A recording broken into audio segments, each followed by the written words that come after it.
여러분 안녕하십니까. 전격시사 고성국입니다. 더불어민주당에서 금투세 결정을 당 지도부에게 이임한 가운데 이번 주 입장 밝힐 거라는 전망도 있습니다. 관련 이슈 포함해 전국 현안들에 대해서 더불어민주당 김현정 의원 연결해서 말씀 들어보겠습니다. 매주 수요일 만나보는 강대강 코너입니다. 매주 수요일 강대강 토론 코너가 지난주부터 새로 여러분께 손을 보이고 있습니다. 원내 현역 국민의힘 최형두 의원, 더불어민주당 백혜련 의원과 함께하겠습니다. 필리핀 가사 관리사 시범 사업이 시행되고 있는데 한 달 됐습니다. 그 사이에 여러 문제점들이 노출됐습니다. 무단 이탈 문제도 있고 비용 문제에 관련한 논란은 계속됩니다. 이 문제 명지대학교 이민 다문화학 정지윤 교수와 함께 짚어보겠습니다. 10월 9일 수요일 전격 시사 출발합니다.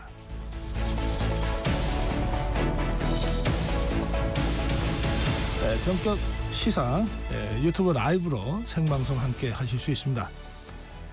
문자 참여해 주십시오. 짧은 문자 50원, 긴 문자 100원, 샵 9730입니다.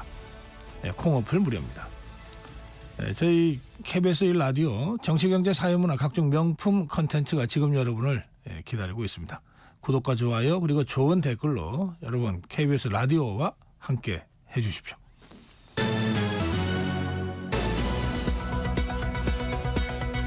뉴스 브리핑입니다. 세계일보 이현미 기자입니다. 이 기자 어서 오세요. 네, 안녕하세요.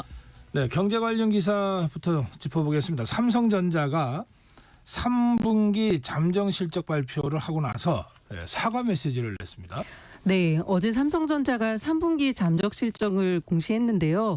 전영현 부회장이 시장의 기대에 미치지 못하는 성과로 회사 앞날에 대해 걱정을 끼쳐 송구하다며 이례적으로 사과 메시지를 냈습니다.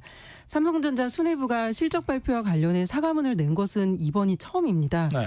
삼성전자는 지난해 반도체 부문에서 15조 원 적자를 냈을 때도 경영진이 사과하지는 않았었는데 그만큼 지금 위기감이 큰 것으로 해석이 됩니다.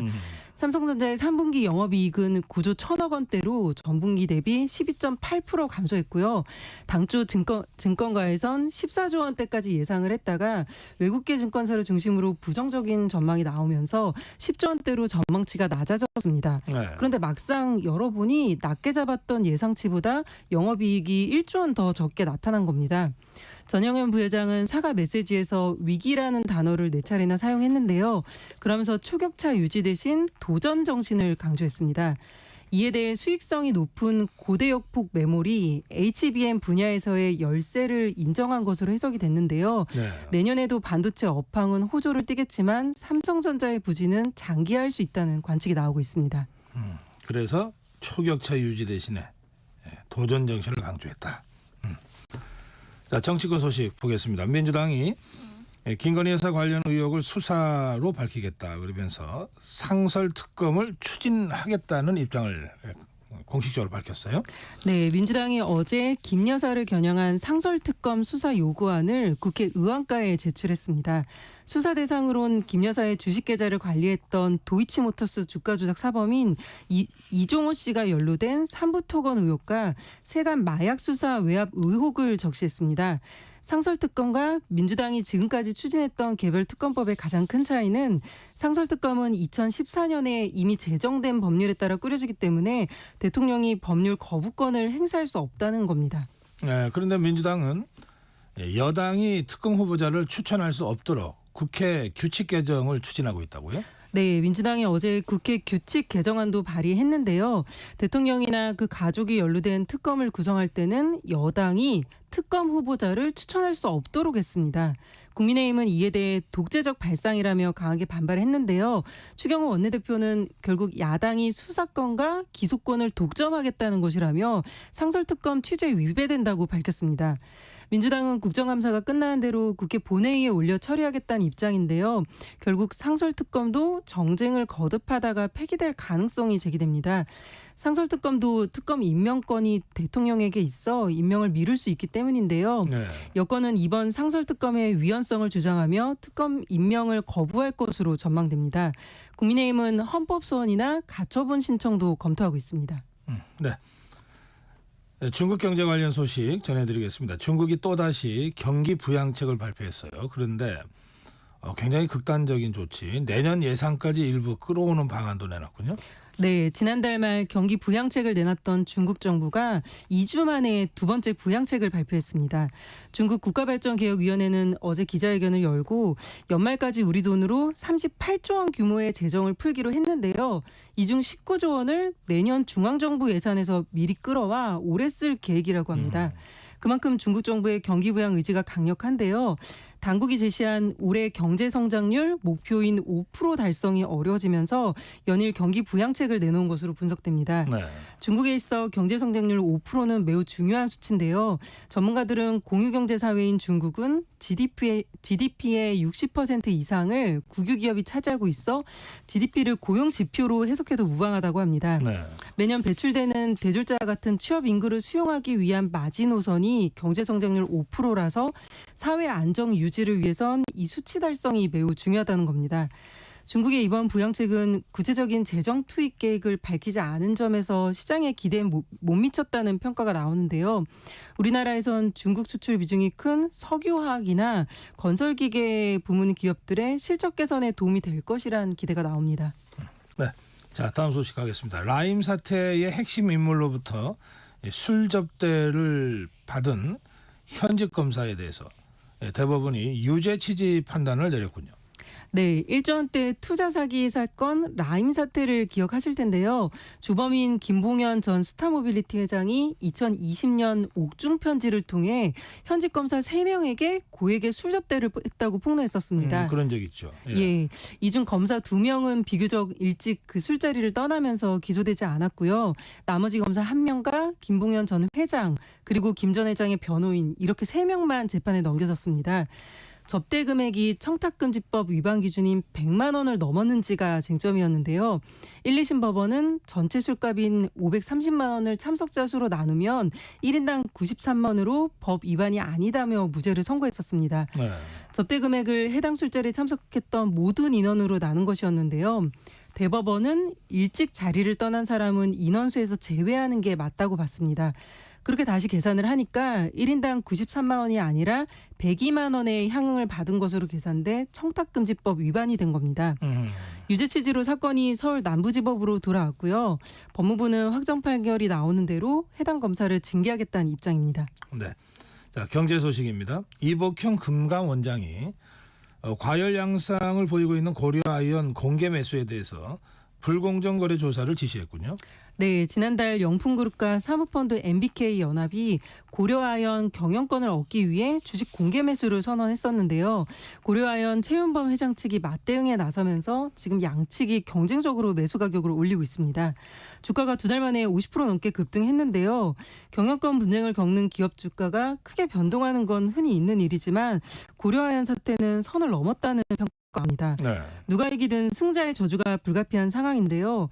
금감원은 양측이 허위 사실을 유포하거나 상대방의 공개 매수를 방해할 목적으로 불공정 거래를 했는지를 놓고 조사에 착수했습니다. 네. 이복현 원장은 장기적인 기업 가치를 도외시한 지나친 공개 매수 가격 경쟁은 주주 가치를 훼손할 가능성이 높다며 투자자 피해가 우려된다고 말했습니다. 네. 네, 올해 노벨 물리학상 인공지능 AI의 핵심인 머신러닝의 기초를 만든 과학자 2명에게 돌아갔군요. 네, 스웨덴 노벨위원회는 어제 제프리 힌턴 캐나다 토론토대 교수와 존 호필드 미국 프리스턴대 교수를 올해 노벨 물리학상 공동 수상자로 선정했습니다. AI 분야에서 노벨상 수상자가 나온 것은 이번이 처음인데요. 네. 힌터 교수는 1970년대 초반에 대학원생이던 시절에 대규모 데이터 안에서 패턴을 알아내는 인공신경망 개념을 제안했는데요. 당시만 해도 이런 아이디어가 실현될 것이라 믿는 연구자는 거의 없었다고 합니다. 그러나 힌터 교수는 연구를 계속해왔고 2012년 AI 업체를 창업했는데 이후 구글로 자리를 옮겨 부사장까지 지냈습니다. 네. 힌터 교수는 작년 4월 업계를 떠나면서 자신이 평생 이룬 성과가 후회스럽다고 말하기도 했는데요. 네. 그 이후로 AI의 위험성을 거론하며 국제적인 규제가 도입돼야 한다고 목소리 높였습니다. 공동시장자인 호필드 교수는 뇌가 어떻게 기억을 되살리는지를 설명하기 위한 신경망 이론을 발전시킨 분인데 이런 연구는 오늘날 스마트폰과 자율주행차 개발에 초석이 됐다는 평가가 나옵니다. 네, 오늘 여기까지 듣겠습니다. 뉴스 브리핑 세계일보 이현미 기자였습니다. 감사합니다. 네, 전격 시사 듣고 계신 지금 시각 7시 30분입니다. 전격 시사 날씨 정보입니다. 오늘은 한글날입니다. 이른 아침부터 운전하시는 분들은 안개를 주의하셔야겠습니다. 밤사이 기온이 떨어지면서 현재 내륙을 중심으로 안개가 자욱한데요. 특히 대구 군위의 가시거리가 20m로 매우 좁혀져 있고요. 전남 순천과 전북 남원, 충남 홍성의 가시거리도 100m가 채 되지 않습니다. 교통안전에 각별히 유의하시기 바랍니다. 현재 기온 대관령의 8.8도, 전북 장수가 8.9도, 충북 제천 9.1도, 서울은 13.9도로 서늘하게 시작하고 있습니다. 낮 기온은 전국 대부분 지역에서 25도 안팎까지 오르겠는데요. 서울과 대전, 전주 24도, 춘천과 대구 23도로 활동량이 많다면 다소 덥게 느껴질 수 있겠습니다.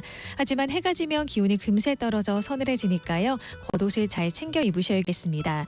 오늘 전국 하늘에 가끔 구름만 많아서 야외 활동하기에 좋겠습니다. 다만 부산과 울산, 동해안 지역에는 오전까지 5에서 10mm, 제주도는 내일 오후까지 최대 30mm의 비가 오는 곳이 있겠습니다. 지금 서울의 기온은 13.9도입니다. 지금까지 날씨 정보의 조한일이었고요. 이어서 교통 상황을 KBS 교통정보센터의 공인혜 씨가 전해드립니다. 네, 이 시각 교통정보입니다. 지금 여의도공원에는 마라톤 대회 참가자들이 모여 있습니다.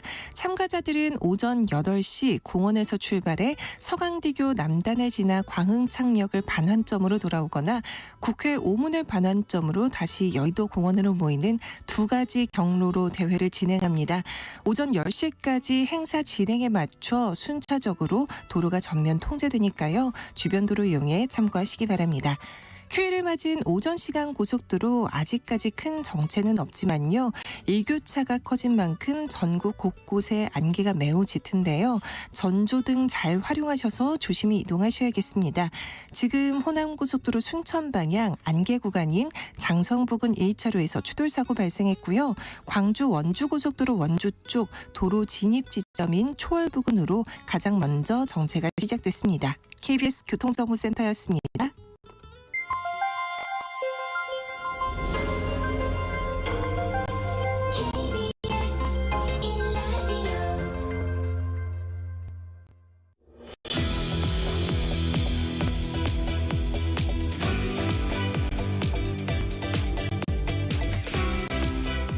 네, 금투세 1,400만 개인 투자자들이 매우 높은 관심을 갖고 지켜보고 있는 금투세입니다.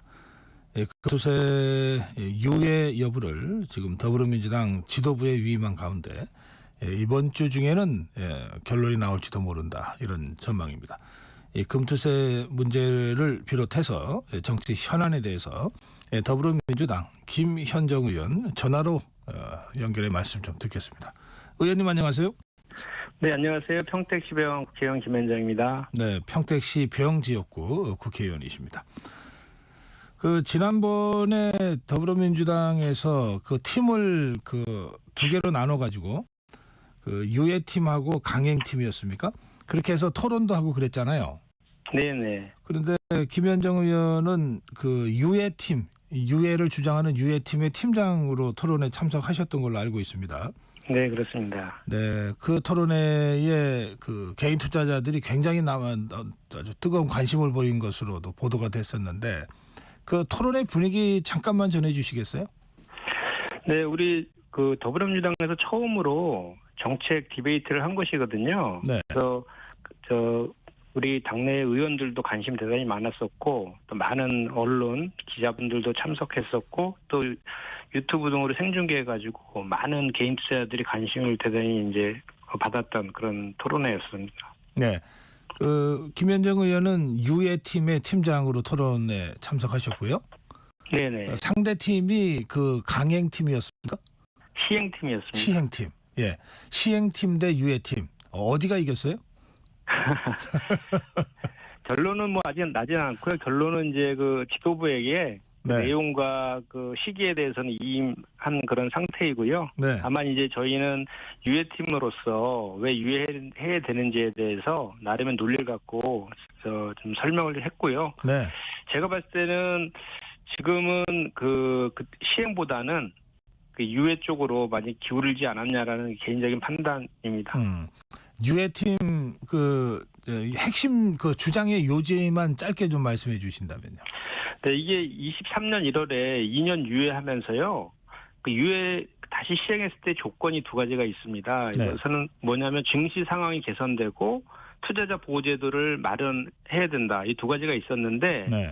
증시는 더 악화되었고요. 투자자 보호제도도 전혀 마련되지 않았거든요.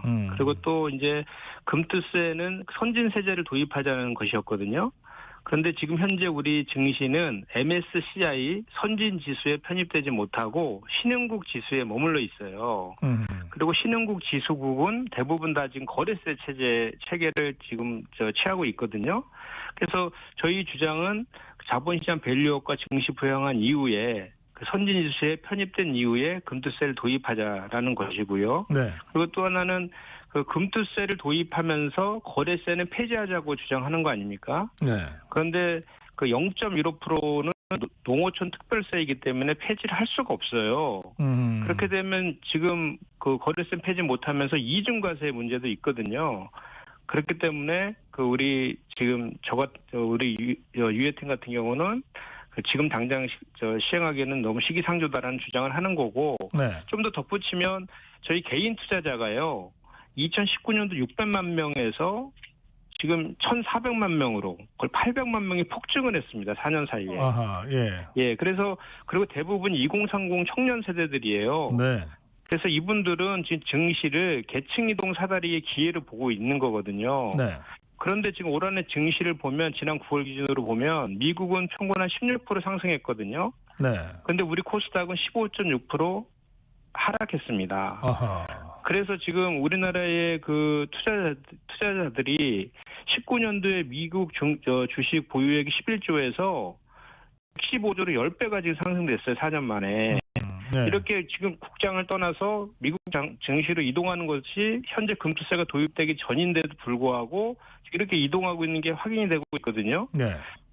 근데 그런 이유들을 살펴보면 국내 시장은 뭐 불법 공매도라든지 뭐 물적 분할이라든지 자진 상태라든지 주가 조작, 뭐 편법적 지배구조 개편 이런 거를 통해서 개인 투자자들이 계속 피해를 보고 있는 것이 현재도 진행 중인 겁니다. 네. 이것이 바로 우리 코리아 디스카운트의 주된 원인이거든요. 그래서 이렇게 대주주나 뭐 특수관계인들은 그 편법적 지배구조 개선에서 수천억 원의 이익을 얻으면서도 세금 한 푼 안 내는데 개인 투자자들에게서는 이렇게 피해를 보고 있는 개인 투자자들에게는 새로운 세금 부과한다? 저는 이건 정의롭다고 생각하지도 않고요. 네. 그리고 또 무엇보다도 정책 결정할 때에는 우선순위가 있다고 생각하는데 네. 그 선진 세대를 도입하는 것과 밸류업을 통한 증시 부양 이 두 가지 중에 어떤 게 우선되어야 되느냐라고 봤을 때에는 네. 저는 당연히 자본시장 밸류업을 통한 증시 부양이 우선돼야 된다 이런 주장을 하고 있습니다. 알겠습니다. 그 유예를 한다면 몇 년 유예를 생각하시는 거예요? 지금 사실 그 유예에는 그 폐지까지도 포함된 개념입니다. 아, 그래요? 예. 예, 왜냐하면 지금 제가 좀 전에 말씀드렸지만 유해팀의 논거는 자본시장 밸류업을 통한 증시 부양 후에 그 시행하자는 거잖아요. 네. 사실 근데 폐지 같은 경우에도 똑같은 내용이거든요. 다만 입법 기술적으로 내년 1월 달에 시행하게 되어 있기 때문에 그것을 그냥 부칙에다가 기간을 유예시킬 것이냐 아니면 폐지한 다음에 그 밸류업 이후에 다시 할 거냐. 개정하자는 것이냐의 문제이기 때문에 내용적인 측면에서는 똑같다고 보여지거든요. 네네. 그러면 뭐 몇 년 유예라는 건 별 의미가 없다 그런 말씀이시죠? 몇 년을 유예할 것이냐 그리고 증시가 몇 포인트 정도 됐을 때를 할 것이냐 이와 관련된 것은 그 지도부에 지금 이임되고 있기 때문에 만약에 유예된다라면 네. 저 같은 경우는 4년 정도 유예하고 그 MSCI 선진지수 편입이라든지 증시의 상황들을 보고 판단하자라는 게 저희 개인적인 생각이긴 합니다. 아, 그렇군요. 알겠습니다. 4년 유예. 자, 그런데 의원님, 이 토론하기 전에 이미 이재명 대표는 유해 쪽으로 또 여러 번 발언한 바가 있지 않습니까? 그래서 네네. 이게 다 결론 정해놓고 이른바 역할극을 한 것 아니냐 이런 식의 좀 비판도 있었는데요. 그거는 전혀 사실이 아니고요. 이재명 대표가 이제 그 당대표 선거 나올 때 확정되기 전에 이제 후보 시절에 했던 그런 얘기들이었는데 네. 실제로 지난 9월 24일 날 정책 디베이트 때도 원래는 70분 하게 돼 있었는데 2시간 반을 했거든요. 어허. 정말 열띠게 공방을 했었고 또 이어서 10월 4일 날 정책 의총을 열어가지고 그때도 거의 시행과 유예팀이 팽팽하게 또 의견을 주고받았고 결국은 지도부에게 시기와 내용을 이임하는 그런 결정을 하게 된 것이거든요. 네. 역할극이다 이거는 전혀 맞지 않다고 생각합니다. 예. 그럼 언제 발표가 됩니까? 최종 결정을 이제 지도부에 위임을 했다면 이번 주에 발표가 나옵니까? 시기와 내용 자체를 다 이임했기 때문에 네. 지금 이번 주에 나온다 안 나온다 이렇게 단정적으로 말씀드리기는 지금 좀 이른 것 같고요. 네. 어쨌든 우리 당 입장에서는 그 자본시장 선진화에 올인하기로 한 것은 분명한 사실이고요. 네. 그래서 저희 당론으로 이사의 공정 의무를 주주까지 확대한다든지 독립이사제를 확대한다든지 등 해서 우리 더불어민주당이 그 자본시장 선진화를 이끄는 그런 모습들을 보여나가자. 요거까지는 분명한 사실이고요. 네. 시기에 대해서는 조만간 결정하지 않을까 이렇게 예상합니다. 예. 이 문제 관련해서 이 금투세가 아까도 잠깐 나왔습니다만 문재인 정부 때인 2020년에 금융세제 선진화 방안의 일환으로 도입됐잖아요. 네네. 그러면 그때 뭔가 판단이 착오가 있었다, 잘못이 있었다 이렇게 봐도 되는 건가요?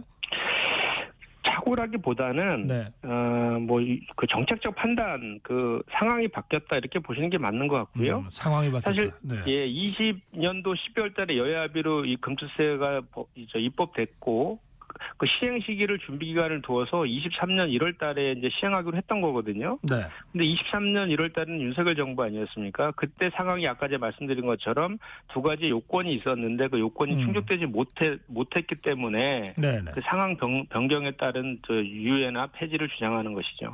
예, 알겠습니다. 그리고 그 상황이 여전히 개선되고 있지 않기 때문에 유예를 해야 된다고 생각하는데 사실상 유예나 지금의 폐지론이나 본질적으로 크게 다르지는 않다. 금융시장이 선진화되고 나면 다시 하면 될 일이다.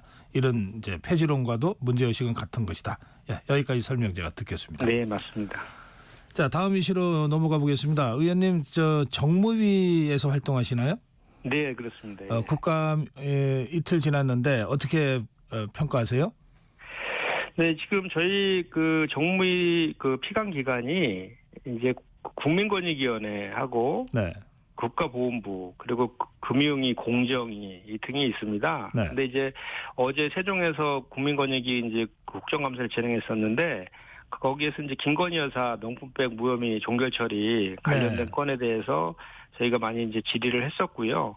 예. 또 그리고 이제 보훈부 같은 경우에도 이제 제2의 독립기념관을 서울에 짓겠다 이런 예산 반영된 것이 확인이 돼가지고.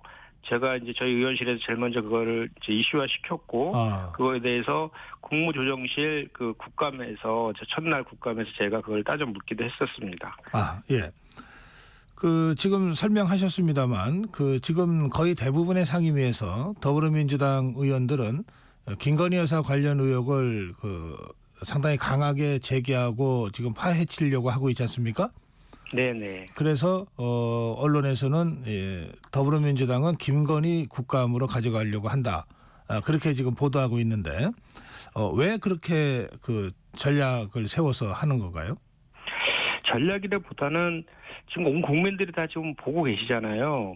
윤석열 정권의 무능과 무대책뿐만 아니라 지금 김건희 여사와 연루된 수많은 의혹이 지금 대한민국을 강타하고 있어요. 기승전 김건희다, 윤건희 정권, 공동 정권이다 이런 얘기까지 지금 막 나오고 있는 그런 상황 아닙니까?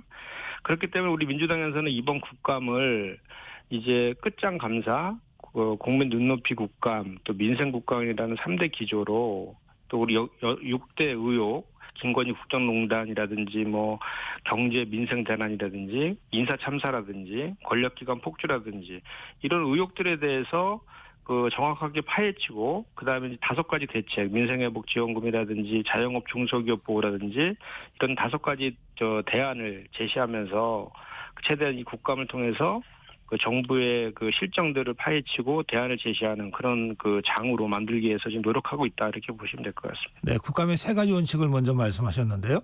그게 네. 끝장 국감, 민생 국감, 또 하나가 뭐였죠? 국민 눈높이 국감. 국민 눈높이 국감. 네. 예, 국민 눈높이 국감과 민생 국감은 뭐 알겠습니다.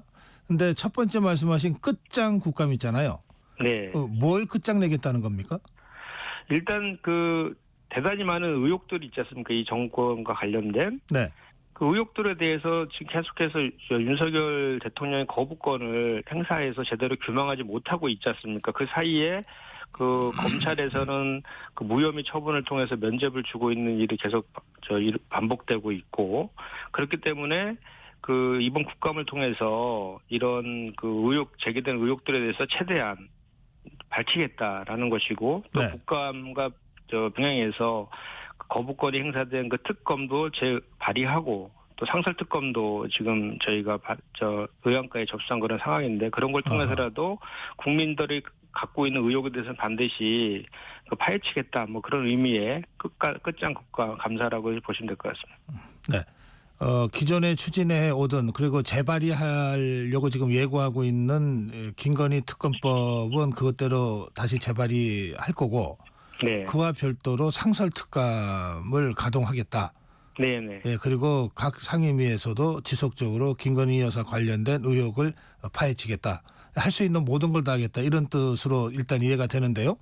네네. 그런데 상설특검 관련해서요.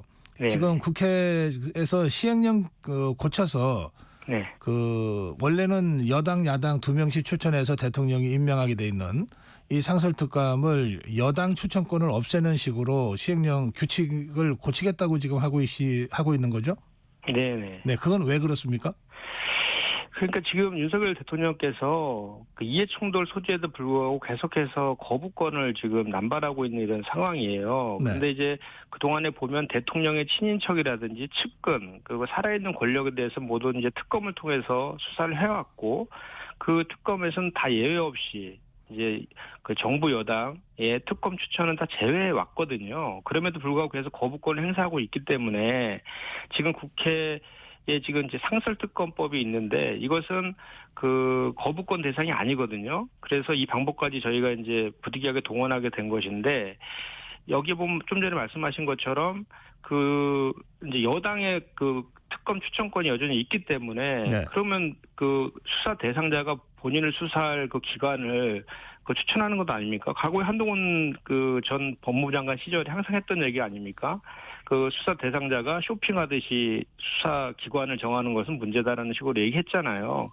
똑같은 논리 아니겠습니까? 그런데 부득이하게 지금 상설특검을 할 수밖에 없는 이런 상황, 그것을 초래한 것은 윤석열 대통령이고, 또 마찬가지로 그거에 대해서 여당에서 추천하는 특검이 임명된다라고 하면 최종적인 특검 임명권은 대통령에게 있지 않습니까? 그러면 또다시 이 상설특검도 무력화될 수밖에 없는 그런 상황이기 때문에 규칙 개정을 통해 가지고 여당 추천권을 지금 좀 빼려고 하는 그런 계획을 갖고 있는 것이죠. 네, 이 더불어민주당의 그런 추진 방침에 대해서 국민의힘의 추경호 원내대표는 이게 상설특검법 취지에 정면으로 반하는 것이다 이렇게 비판하면서 헌재의 권한쟁의 심판까지 검토한다 이런 입장이 있습니다. 또 그런가 하면 이 더불어민주당의 상설특검 추진 관련해서 여러 가지 분석들이 나오는데, 결국은 누가 추천하든 임명은 대통령이 하는 건데 대통령이 임명을 안 하면 어떡할 거냐, 이런 문제 제기도 벌써부터 나오더라고요. 그 문제에 대해서는 어떻게 생각하십니까? 그러니까 좀 전에도 제가 말씀드렸지만 계속해서 윤석열 대통령이 거부권을 비정상적으로, 또 저희 지역에서는 반헌법적으로 이제 남발하고 있기 때문에 부득이하게 이게 지금 2014년도에 여야 합의로 제정된 거거든요. 상설특검법이. 네, 박근혜 정부 때요. 예, 그래서 이것도 사실은 우리 특검과 비교해서 활동 기간도 짧고 규모도 좀 작잖아요. 네. 그럼에도 불구하고 이제 이거를 할 수밖에 없는 이유는 이제 윤석열 대통령이 제공했다라고 제가 말씀을 드렸고, 그럼에도 불구하고 이 상설 특검이 제대로 이제 기능하기 위해서는 저희 입장에서는 당연히 이제 그 여당의 추천권을 이제 배제된다는 입장인 것이고요. 그거에 대해서 대통령이 임명하지 않는다라고 하면 지금도 계속해서 그 각종 의혹에 대해서 특히 김건희 특검이라든지 최혜병 특검에 대해서 그 여당 내에서도 비판의 목소리들이 지금 많이 나오고 있는 상황에서 상설 특검의 특검까지 임명하지 않는다면 그 국민적인 분노는 훨씬 더 올라갈 거예요. 그 모든 그 부담들과 책임들이 결국은 윤석열 대통령에 기울될 수밖에 없기 때문에 저는 그렇게 하지 않을 것이다라고 예상이 됩니다. 그런데 이제 대통령이 임명을 안 하면 그 야권에서 그걸 강제할 다른 방법이 혹시 있습니까? 법적으로나 또는? 결국은 정상적인 수사권과 기소권이 발동하지 않기 때문에 부득이하게 특검과 상설특검까지 지금 하는 그런 것이어서 결국은 그 우리 국민들께서 이런 모든 과정들을 지켜보실 거고 국민들이 결국은 이 윤석열 정권에서 심판하지 않을까 저는 생각합니다. 알겠습니다. 그런가 하면 이재명 대표가 그 지금 보궐선거 유세를 지원 유세를 하면서 했던 발언이요. 끌어내려야 한다. 이게 탄핵하겠다고 얘기한 거다라고 이제 국민의힘에서 공격을 하니까 뭐 그거 일반론적인 얘기다라고 더불어민주당에서 또 반박을 하는 식의 공박이 있었는데 네. 의원님 이 이재명 대표의 이런 발언은 어떻게 생각하십니까? 이게 탄핵하겠다는 뜻인가요? 저도 그 자리에 있었거든요. 네. 전혀 그런 의미가 아니었고요. 네. 처음 말씀하신 것처럼 그 민주주의 국가에서는 그 선거를 통해서 이제 선출을 하게 되는데 그 선출된 그 권력이 제대로 기능을 하지 못하면 그 바꿔야 되고 그거를 그 잘못하면 끌어내려야 된다라는 일반적인 얘기 한 게 맞아요. 그리고 주어가 없지 않습니까? 그리고 탄핵 얘기는 언급도 하지 않았고요. 그래서 이것을 가지고 자꾸 뭐 예를 들어 한동훈 대표가 자꾸 이거를 갖다 키우던데 이거를 지금 이런 거를 그 일반적인 얘기한 거를 오히려 더 잘해야 되겠다 이런 생각을 갖는 기회로 삼지 않고 자꾸 말꼬리 잡는 식으로 이렇게 정쟁화시키는 것은 오히려 더 정부 여당의 실정이라든지 이런 것들을 숨기려고 하는 의도, 물타기 의도라고 저는 오히려 더 읽혀집니다. 예. 국민의힘 쪽에서는 그 이번 국감을 이재명 대표 사법 리스크를 드러내는 국감으로 하겠다 이런 그 목표가 있는 것 같아요. 그리고 지금 이재명 대표가 탄핵을 주장했다 안 했다 논란은 있지만 어쨌든 이런 일련의 움직임들이 결국은 이재명 대표 사법 리스크를 방탄하기 위한 것 아니냐라고 하는 시각으로 보고 있는 것 같은데 그런 네. 국민의힘의 그런 주장과 시각에 대해서는 의원님 어떻게 생각하십니까? 뭐 지금까지 일관되게 그렇게 주장해 오고 있죠. 그리고 저희 민주당 입장에서는 지난 대선 패배 이후에 그 야당 탄압, 정적 재고용 수사를 끊임없이 하고 있다라고 저희는 규정하고 대응하고 있는 것 아닙니까? 그리고 지금 이제 이재명 대표와 관련된 그 모든 사건들은 거의 이제 다 기소돼서 이제 법원으로 다 넘어가 있는 그런 상황 아니겠습니까?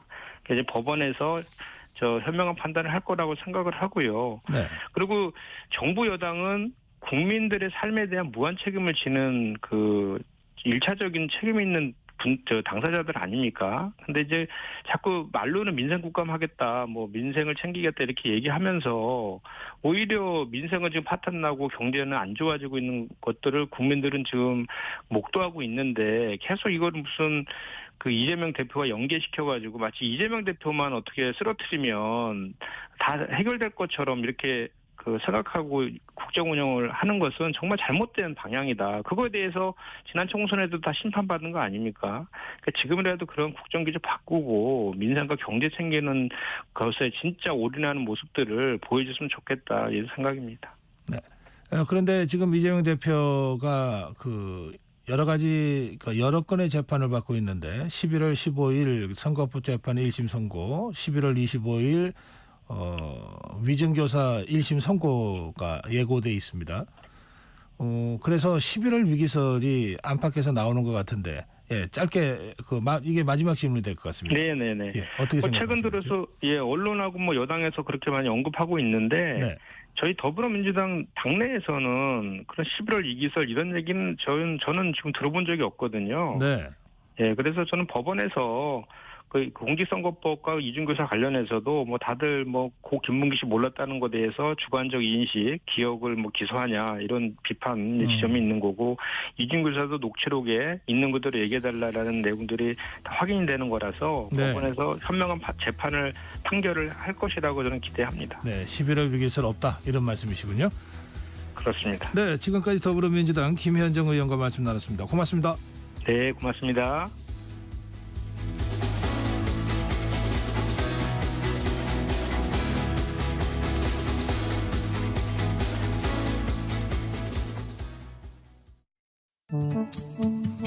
KBS 라디오 기후위기 대응 캠페인 지구를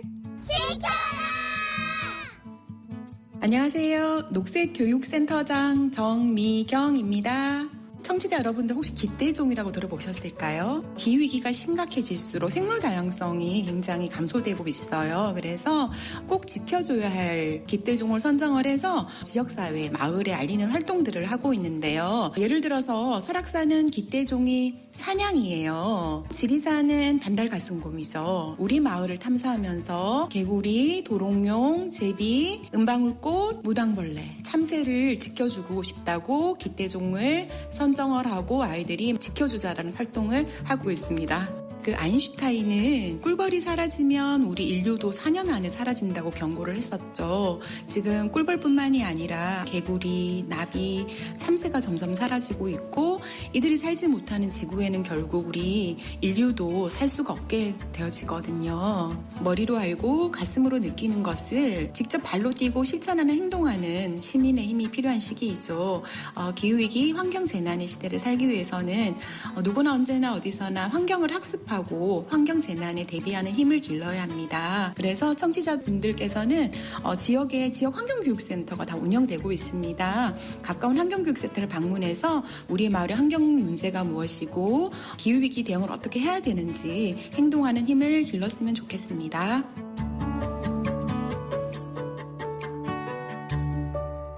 뜨거워지고 있는 지구. 지금 우리의 문제입니다. KBS 라디오 기후위기 대응 캠페인 지구를 지켜라 였습니다.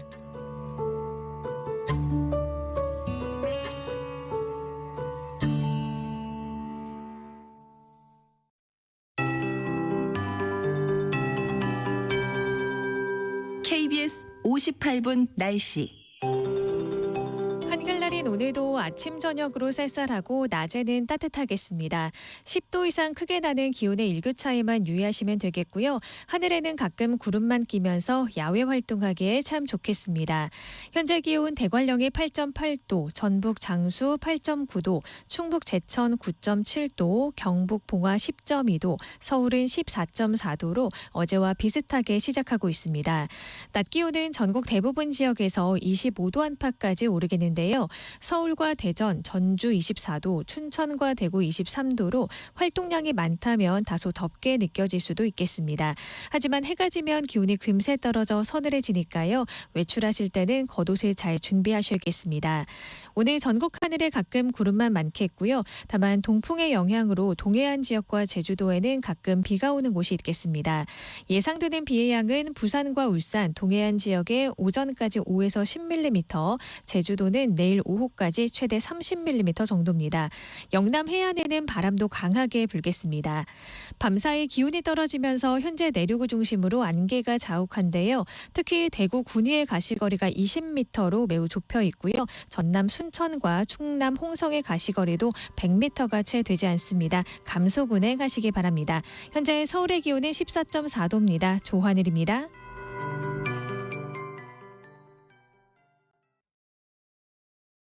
정성을 다하는 국민의 방송 KBS가 8시를 알려드립니다.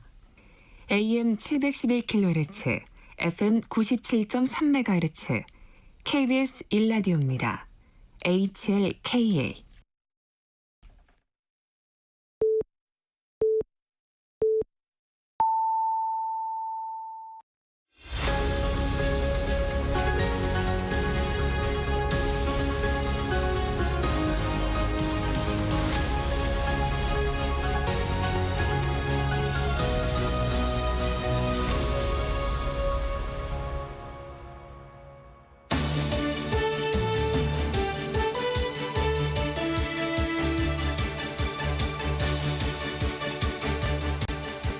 한 주의 한가운데 수요일 현역 의원들이 강하게 토론하는 강대강 토론입니다. 매주 수요일 함께 해주실 두 분 모시겠습니다. 국민의힘 최형도 의원 나오셨습니다. 네, 안녕하십니까. 더불어민주당 백혜련 의원 나오셨습니다. 안녕하세요. 두 분 다 지금 국감 중이신데 이렇게 나와주셔서 고맙습니다. 그 최형도 의원 상임위가 어디? 예, 과학기술정보방송통신위원회 네. 약칭 과방이라고 합니다. 제일 뜨거운 것이군요. 예, 과학기술정보통신이라는 아주 국가적 운명이 걸린 주제가 있는데 방송이란 주제에 온통 휘둘리고 있습니다. 예. 그래요. 국감 어떠세요? 어제 어디서 국감하셨어요? 어제는 우리 세종시 세종정부청사로 갔습니다. 네. 과학기술정보통신부가 세종시에 있기 때문에 세종시에 가서 했는데 그나마 과학기술정보방송통신위원회 본연 과학기술 정보통신에 대해서 아하. 좀 집중했고 물론 여야의 쟁점도 없고 이견도 있었습니다만 그러나 한 번도 의사진행 발언 없이 또 고성 없이 정말 정책에 집중하는 그래요. 그런 있습니다. 이 방송만 빠지면 안 되는데 그렇다고 이걸 뭐 복지에 갖다 드릴 수도 없고 큰일입니다. 네, 백혜련 의원님은 보건복지위 소속이시고 어제 어땠습니까 국감? 어제 뭐 국감 조금 그 이재명 대표 헬기 문제로 조금은 시끄러웠지만 특혜냐 아니냐 갖고 논란이 네, 있었다고 저희 그러더군요. 보건복지는 이번에는 이제 무엇보다 이제 의료대란 문제가 가장 핵심이기 때문에 의료대란 문제가 제일 많이 다뤄졌죠. 사실 이번에 저도 복지 가서 처음 보니까 이 보건복지부를 상대로 이틀 동안 국감을 합니다. 그러니까 보건복지부와 질병청을 상대로 어제 오늘 그러니까 그저께죠. 그저께 어제 이렇게 이틀 동안 했거든요. 근데 가장 많이 다뤄진 건 역시 의료대란 또 문제였습니다. 네. 예, 국감을 하면 보통 국회 상임위에 그 감사기 피감기관들을 불러서 하는 걸로 그렇게 해서 또 많이 보도를 하는데 실제로 현장에 나가는 경우도 좀 많다 그러더라고요. 현장에 나가면 좀 느낌이 다릅니까? 백혜련 의원님. 상임위별로 굉장히 다른데요. 이 보건복지 같은 경우는 현장을 간다는 게 건강심사평가원이나 또 국민연금공단 이런 곳으로 간다고 해요. 지방에 있잖아요. 네네. 그러니까 특히 이제 가서 보면 실제로 하는 일들이 이제 그 건강심사평가원 같은 경우는 자료 정보 이렇게 저장하는 그런 것도 보고 하면 훨씬 더 생동감 있게 다가오는 면이 있다고 현장감을 합니다. 직접 의원들이 느낄 수 있다는 말씀이시고 그 외통위 위원들 보니까 국감한다고 그러는데 다 해외 그 공간 감사하러 가니까 좀 그렇다라고요? 예, 그건 뭐 아주반, 미주반, 구주반 이렇게 전통적으로 하고 있는 건데 그것도 좀 행식을 바꿔야 될 것 같고 저는 이번에 국정감사를 보면서 어제 과기정통부를 갔는데 저로서는 12년 만에 과거에 총리실 근무할 때 한번 있었던 곳이기 때문에 아주 감회가 새로웠습니다만 가보니까 지금 전체 회의장을 새로 만들죠. 컴퓨터 새로 설치하고 보니까 이게 국감을 위해서 뭐 이제 잠시 빌렸겠죠. 노트북도 설치하고 또 이게 수백 명씩 그 사람들이 또 오고 가고 하면서 좀 불필요한 탄소 배출들을 너무 많이 했다 생각이 들고 그래요? 그래서 언젠가는 이제 세종시로 국회가 가지 않겠습니까? 가면은 그때는 몰라도 지금은 저는 국정감사에 필요한 꼭 필수인원만 근데 국회에서 하고 물론 이제 우리 백 의원님 말씀하신 것처럼 그 국정감사를 벌이는 거하고 현장 방문해서 간담회를 하거나 의견은 정치랑 다른 것 같아요. 이게 회의 규모가 달라져서 굉장히 낭비적이라는 생각이 들고 또 국감장의 대회의실에 보면 한 100명 정도의 또 정인 참고인 기관 또 정인뿐 아니라 꽉 차 있습니다. 그분들 뒤에 있어서 어디 자리도 불편할 뿐 아니라 얼굴도 볼 수 없고 또 경우에 따라서는 다른 쟁점에 치여서 하루 종일 시간을 내서 나왔는데 한마디 무슨 발언할 기회도 없고 물어보지도 않고 그런 경우도 더러 있다 그러대요. 아니 그래서 항상 그 얘기했던 게 상시국감이거든요. 그러니까 맞습니다. 국감을 일정 기간 하지 않고 계속해서 이제 현안이 있을 때마다 하는 거죠. 그래서 그건 사실 어떻게 보면 여야가 쟁점이 별로 없는 법안이에요. 근데 생각보다 잘 안 되고 있어요. 최근에는 근데 국민의힘에서 또 반대했던 걸로는 알고는 있는데 그렇지는 않고요. 상시국감 저는 해야 된다고 봐요. 오랫동안 이제 국회 운영을 개선을 해야 될 것 같습니다. 그리고 사실은 상시 국감 체계입니다. 왜냐하면은 민주당이 보통 상임위하다가 꼭 필요한 정인을 불러내야겠다 이렇게 하면은 또 그 청문회를 또 결의를 해요. 그래서 사실 저희 과방위의 경우를 보면은 이제 6월 초에 22대 국회 개원해서 물론 저희들은 그 원구성 협상 때문에 6월 말쯤 복귀를 했습니다만 벌써 보십시오. 그래도 6, 7, 8, 9 4개월을 하지 않았습니까? 4개월 동안 우리 과방위의 경우를 보면은 무슨 방송을 해서 거의 뭐 이틀, 2, 3일 걸로 하루씩 회의를 했습니다. 그리고 어떤 경우는 또 청문회를 해서 국정감사랑 똑같은. 그러니까 예, 최영두 의원도 상시국감에 그 뭐 반대하시는 건 아니네요. 어차피 그렇게 할 건데. 예, 우리 이제 선진국을 보면은 우리도 그걸 따라 하려고 이제 국회에서 법도 선진화법이라 이름 붙이면서 바꾸고 했는데 예. 그거 제대로 하면 됩니다. 어느 날 한목에 모아서 갑자기 공무원들 사람들 다 불러서 할 게 아니라 정말 따지더라도 한 건 좀 네, 정성스레 따져보고 해야지 이건 뭐 정치 공세로만 온통 사용을 하니까. 강대강 대결을 위해서 두 분을 모셨는데 첫 토론에서 합의를 하셔가지고 최영두 의원님이 나서 주세요. 좀 다른 것 같습니다. 네. 뭐 민주당부터 국회 운영 방식 다수당이니까 전통과 원칙을 지켜주면은 사실 뭐 국회도 존중받을 텐데 자꾸 국회에 대한 국민의 신뢰와 이게 떨어지는 것도 국회 운영 방식 때문 같습니다. 자, 예, 이제 국감 얘기 그 두 분이 소속해 있는 과방위와 보건복지위를 중심으로 해서 좀 잠깐 전해드렸는데 이제 국감에 대한 말씀 좀 집중적으로 좀 해보겠습니다. 이게 국감을 앞두고 당에서 전략도 세우고 그러잖아요. 근데 이번에 두 당은 국민의힘은 이재명 대표를 공격하는 국감, 더불어민주당은 김건희 여사를 공격하는 국감 이렇게 아예 뭐라고 표현하든 실제로는 딱 그렇게 저 목표를 세우고 시작한 국감 같은데 제가 그렇게 말씀드려도 틀리지 않나요, 백혜련 의원님? 실제로는 김건희 여사에 대한 국감이 되고 있는 건 사실이라고 봅니다. 왜냐하면은 전방위적으로 김건희 여사에 대한 의혹들이 지금 새롭게 제기되고 있기 때문에 어쨌든 이게 한 부처를 가리지 않고 지금 나오고 있어요. 그리고 진짜 명태균이라는 또 완전히 폭탄이 터진 거 아닙니까? 그러니까 국민적으로 관심을 가질 수밖에 없는 사안들이 계속해서 터지고 있기 때문에 저희 당 입장에서는 그 국민적인 또 의혹을 해소하는 것이 중요하기 때문에 김건희 여사에 대한 의혹들에 좀 집중하는 부분은 있을 수밖에 없죠. 네, 시작된 지 이틀밖에 안 됐습니다만 오늘이 3일째인데 그 사이에 지금 말씀하신 그런 애초의 목표가 좀 성과가 있다고 느끼십니까? 아직 초반이기 때문에 그런데 이게 국감의 한계가 또 명확하거든요. 네. 국감이 어떤 수사기관이 아니잖아요. 지금 김건희 여사에 대한 많은 의혹들은 대부분이 수사가 필요한 사안입니다. 지금. 네.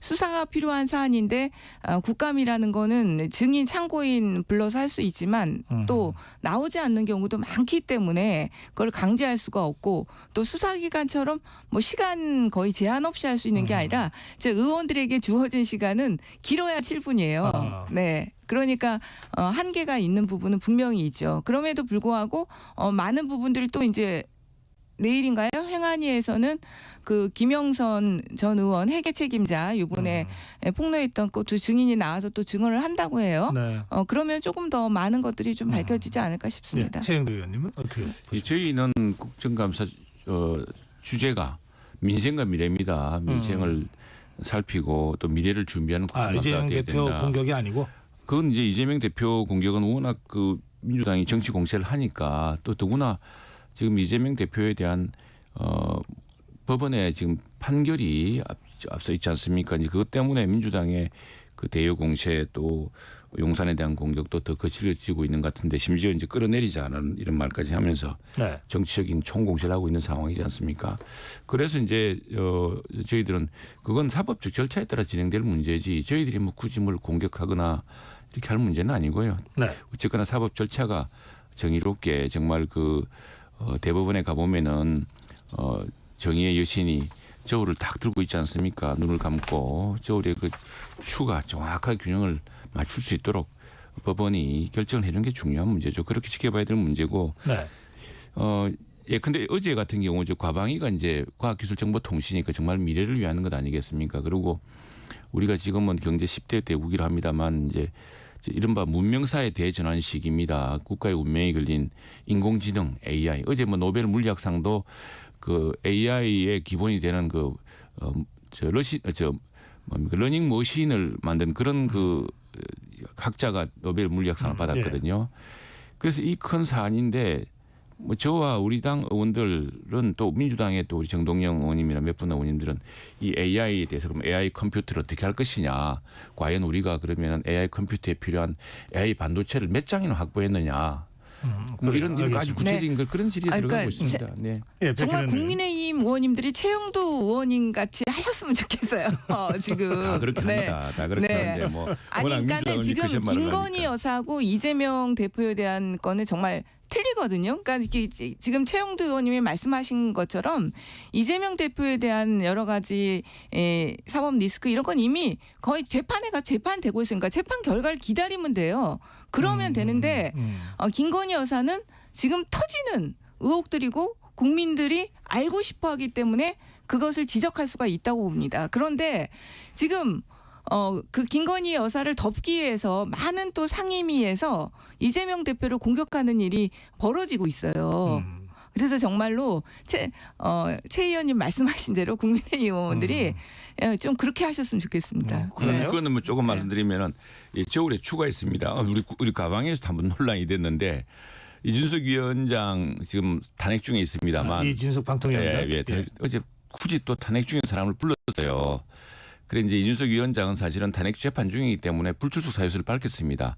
안 나와도 사실 그건 큰 문제가 없다고 보는데 그 방통위의 사무처장이라든가 방통위원장이 없는데 방통위의 그 이제 간부들 직원들이 너무 고생을 하니까 보기 안쓰러워서 나온 것 같아요. 나왔는데 거기서도 또 법인카드 문제를 이제 끌고 나옵니다. 법인카드를 MBC 때 법인카드 어떻게 했느니 저떻게 했느니 이제 그 이야기인데 그러다 보니까 우리 당 의원들이 법인카드 같으면 공인의 법인카드 같으면은 경기도지사 때 쓰셨던 법인카드 따져보자 이렇게 해서 이야기가 나오는 겁니다. 말하자면은 저울에 눈금을 두고서 이 딱 균형을 맞춰서 이야기하자 하다 보니까 나온 이야기죠. 국민의힘 의원들이 먼저 이재명 대표 경기도 법인카드 얘기한 게 아니고. 그럼 말하자면 그런 식입니다. 지금 워낙 공격을 해야 되니까 그렇다면 한번 공정하게 그 문제 과거의 기준으로 따져보자 이런 이야기죠. 예, 그중에 이제 이 현안이기도 한 또 뜨거운 이슈 아까 백혜련 의원께서 또 명태균 씨 얘기를 이제 꺼내셨잖아요.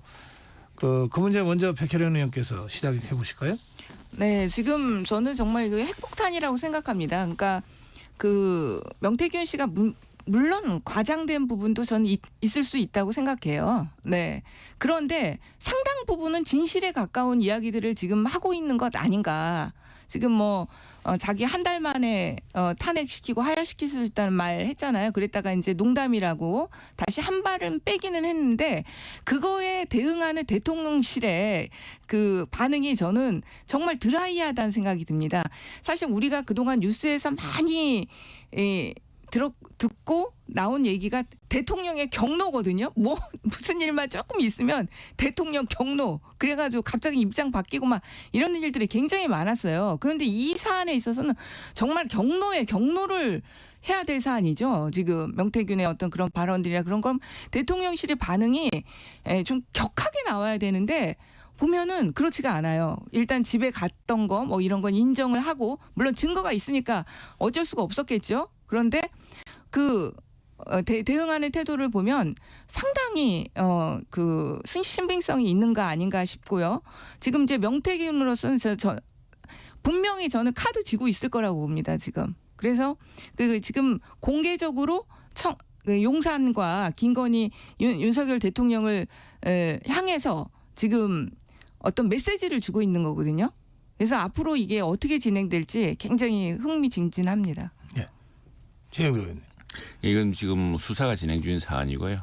또 한 사람의 이야기에 대해서 이렇게 자꾸 멘트를 함으로써 이제 이게 더 말하자면 부풀지고 있는 것 같은데 나중에 다 진실이 드러날 겁니다. 그리고 이미 수사가 진행되고 있고 그리고 무엇보다도 뭐 공천 개입이라고 하면 그 공천이 되어야 되지 않습니까? 근데 공천이 되지 않았고 그 공천이 되지 않고 컷업이 되자 공천에서 탈락하자 그걸 이제 살려보려고 다른 대안을 이제 그 지금 등장 인물들이 제안을 하고 그랬는데 지금 뭐 그 등장인물들의 그 정언을 보더라도 이야기를 보더라도 말하자면 용산 쪽의 이야기는 그건 어렵다라고 말 들었던 게 사실 실체입니다. 그래서 이 조금 힘이 빠지고 있던 차에 또 뭐 다른 이야기를 하고 해서 붙어지는데 제가 알기로는 용산에서도 그렇고 이 사실은 뭐 대통령 선거 전에 뭐 후보 경선이라든가 이런 과정에는 전국에 수많은 사람을 다니게 되고 그리고 이제 이분이 경남에서는 뭐 시사 경남이라든가 뭐 이런 언론사 같은 걸 하면서 여론조사로 꽤 이름이 있던 사람이었습니다. 그러다 보니까 뭐 예컨대 뭐 우리 당에서 전당대를 한다거나 또 당내 경선을 한다거나 하면은 어느 일정 지역 내에서 여론 지향을 파악하고 있고 여론조사에 대해서 여론조사를 좀 말하자면 상당히 영향을 행사할 수 있는 사람이다 그러면은 귀를 안 기울이기가 힘들겠죠. 뭐 그런 과정에서 여러 사람들과 관계하게 됐고 여기엔 지금 그 사실관계를 정언해 줄 객관적 인물들이 몇 분 계십니다. 그런 분들이 또 보면은 조금 민주당의 지금 공세가 이 결을 벗어나고 있다. 이 사실관계가 좀 다르다라는 벌써 말씀하고 계시기 때문에 그 뭐 누구라고 그건 제가 이야기는 하지 않겠습니다만 벌써 방송에서 나오고 해서 사실관계를 차분히 보시면 아실 겁니다. 무엇보다 핵심은 공천 개입이라고 하는데 그게 공천 개입이 되었으면은 공천이 되든지 무슨 다른 시도가 있었을 텐데 전혀 그런 윤곽이 없는 사안입니다. 지금 이 공천 개입을요 일단 두 가지로 나눠야 돼요. 이 김영선 의원이 보궐선거에 들어온 공천. 그다음에 요번에 이제 또 22대 때 공천인데요. 지금 21대 때 그 보궐선거로 들어온 공천은 성공했죠. 지금 김영선 의원이 단순 정말 그때 김영선 의원이 공천 받았을 때 모든 의원들이 의아했거든요. 갑자기 전혀 그 지역에서 활동도 안 하시던 분이 원래 고향에서 국회의원 하셨던 분이잖아요. 네. 예. 그랬는데 그리고 한동안 정치를 어떻게 보면 쉬신 상태였고요. 근데 갑자기 그 경남에서 공천이 그것도 보궐선거에서 공천된다는 거냐 그 전략 공천이기 때문에 굉장히 상징성 있는 인물들이 보통 되는 게 상식이거든요. 근데 전혀 의아스럽게 김영선 의원이 되신 거예요. 그래서 그때 사실 굉장히 어떻게 다시 들어오셨지? 막 이런 분위기였어요. 근데 지금 그 공천에서는 성공을 했고 사실 세비의 절반을 준다. 이거 정말 상상할 수 없는 이거거든요. 여태까지 공천 헌금 중에서 가장 어떻게 보면은 경악스러운 일이 아닌가 싶습니다. 그거는 벌써 일어난 일이거든요. 그건 이제 지금 바로 수사 중인 사건이기 때문에 뭐 진실이 드러날 거라 봅니다. 왜냐하면은 그 당사자가 그건 내가 빌려준 돈을 갚는 과정이다. 뭐 이런 주장이니까 그게 본인들이 이제 서로 해명할 문제인데 제가 이제 그 동네 인근에 살기 때문에 제가 조금 알면 우리 뭐 백 의원처럼 그렇게 의심할 만한 사안도 있다고 생각을 합니다. 그런데 조금 내막을 알면은 어제 사실은 당시에 당대표가 이제 이준석 의원이지 않습니까? 당대표께서 우리가 가방이니까 같이 국정감사하면서 잠깐 화제가 됐어요. 제가 되었는데 당시에 뭐 여러 사안이 있었지만 무엇보다도 그 민주당의 후보가 도의회 의장을 지내고 약사 출신으로 상당히 지역에서 탄탄한 분이었습니다. 그래서 그 캐치프레이즈가 경남 최초의 여성 국회의원. 지금 우리가 헌정의 사상이 70몇 년인데 그 여성 국회의원이 없었습니다. 경남에서 여성 국회의원이 없었죠. 그러다 보니까 상당히 그게 그 의창구라고 지금 도청도 있고 창원시청도 있고 또 막 굉장히 큰 고층 아파트에 들어서는 굉장히 지금 뜨고 있는 지역인데 또 유권자들 인식도 굉장히 젊어지고 있고 창원의 한 가운데죠. 이 캐치프레이즈가 상당히 좀 그게 상당히 어떻게 보면 나는 이게 공천이라는 게 운이 있는 거구나. 하필이면 이 창구에서 그리고 이제 그 김영선 의원에 대해서는 지금 소명이 이렇게 많습니다. 그분 직접 소명해 주셨던 일인데 그 고향에서 시신 대로 저도 그 점이 좀 아쉽습니다. 그냥 경기도에 계속 계셨으면은 한두 번 낙선하시고 또 기회가 있을 텐데 굳이 경남으로 오셔가지고 뭐 참 저도 할 말이 없습니다만 오셔서 도지사를 여러 번 나갔습니다. 그래서 사실 정치활동을 진 건 아니고 또 하나만 더 붙이면은 이제 이게 좀 저로서는 참 당시에 이제 우리 창원이 5개인데 나란히 마산하포, 마산해원, 의창이 이제 붙어 있습니다. 붙어 있는데 하필이면 특정고등학교 국회의원이 뭐 이전에는 비평준화 지역이었기 때문에 또 이 평준화 이후에도 국회의원이 계속 나오다 보니까 네. 특성고등학교는 안 된다 뭐 이런 배제 요인도 좀 있었습니다. 알겠습니다. 자, 그런가 하면 이제 지금 이 김건희 여사와 관련된 여러 가지 의혹들을 이제 그 더불어민주당과 또 조국혁신당에서 계속 제기하면서 이제 특검을 계속 밀어붙였잖아요. 그런데 이게 번번이 윤석열 대통령의 제2요구권과 재표결 과정을 통해서 폐기되고 했습니다. 지금 김건희 여사 특검법은 다시 추진한다는 거죠. 네. 그런데 그렇게 계속해서 도돌이표로 갈 게 아니라 상설특검이라고 이미 만들어진 제도가 있는데 이것을 가동하겠다. 그래서 김건희 여사 그 특검법은 그것대로 추진하고 다른 여러 의혹에 대해서는 상설특검을 추진하겠다고 지금 더불어민주당이 지금 추진하고 있는 거 아닙니까? 그러면서 규칙 상설 특검도 특검이니까 특검을 임명하는 과정을 지금 좀 손을 보겠다는 거죠. 예. 그러니까 진짜 오죽하면서 우리 당에서 지금 이렇게 상설 특검까지 또 추진하게 됐는지 저는 정말 안타까울 뿐이에요. 대통령께서 정말 이렇게까지 김건희 여사에 대한 의혹이 쏟아져 나오는데 지난번에는 정말 거부권을 행사하지 말으셨어야 된다고 봅니다. 이제는 정말로 국민의힘 의원에서 이탈표 4표 생겼고요. 지금 어떻게 될지 모르는 상황인데 지금 이제 우리 당에서는 지금 너무나 많은 의혹들이 김건희 여사에 대해서 튀어나오기 때문에 지금 투트랙으로 어쨌든 이렇게 추진하게 될 수밖에 없는 상황이 된 것으로 그런데 봅니다. 지금 있는 특검법, 상설 특검은 아직 한 번도 발동이 됐던 적이 없는데 이거를 그 추천 과정을 법을 이제 그 규칙을 고쳐서 하겠다는데 그건 이유가 뭔가요? 결국은 지금 이 상설특검법의 구조도 보면 그동안은 우리가 지금 냈던 특검법도 여당의 추천권을 배제하고 있습니다. 왜 그러냐면은 지금 결국은 이게 그 김건희 여사 진짜 어떤 국정 운영의 최고 책임자인 대통령의 부인이기 때문에 이것이 당리당략적으로 될 수밖에 없는 측면이 있다고 보입니다. 그래서 직접적인 관계자라고 할 수 있는 국힘을 배제하는 방식으로 되었거든요. 근데 네. 상설특검법도 그 구조와 똑같이 지금으로는 가야 된다 이렇게 보기 때문에 그래서 지금 규칙을 규칙 개정부터 하고 추진한다 이런 말씀이시죠? 네. 예, 최영도 의원. 예, 이게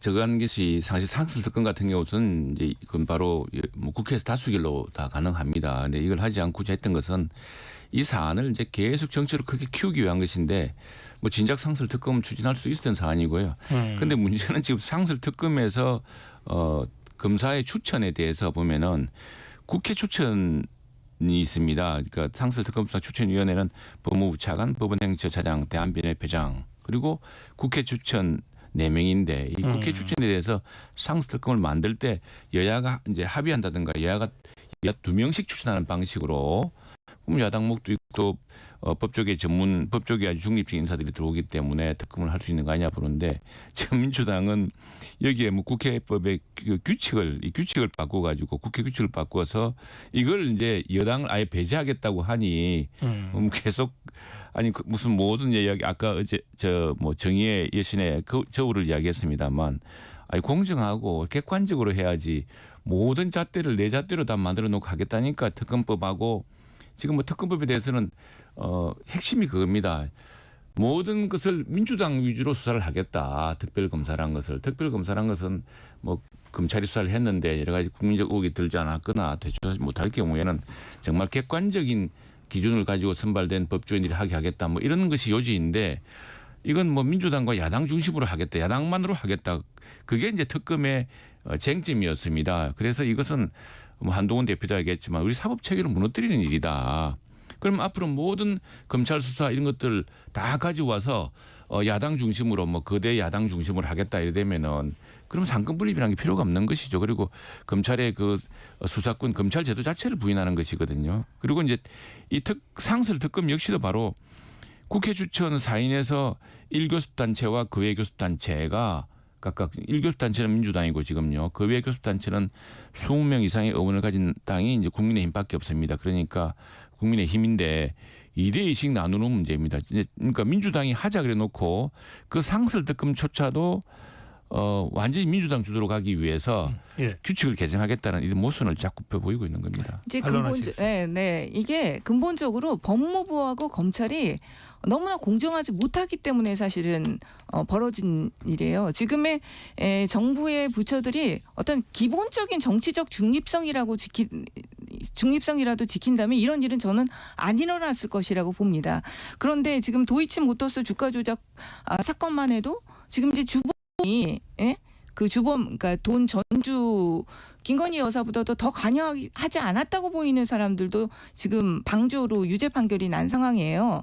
그런데도 지금 김건희 여사에 대해서 무혐의설이 솔솔 나오고 있고 또 지금 이 명품백 사건 같은 경우도 결국은 수사심의에서 최재형 목사에 대한 수사심의에서는 기소 의견으로 나왔지 않습니까? 그럼에도 불구하고 또 불기소했습니다. 이런 상황에서 지금 과연 검찰과 법무부의 어떤 대처, 수사 이걸 믿을 수는 없단 말이에요.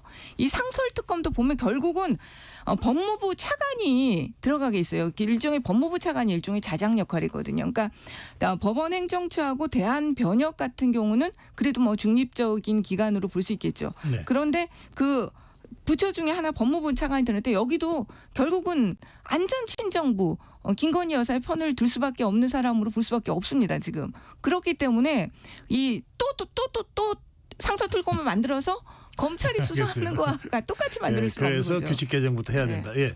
짧게 그러니까 지금 법무부 차관, 법원행차장, 대한변협 회장하고 이게 원래 여야가 합의해서 2014년에 도입된 상설특검 법안입니다.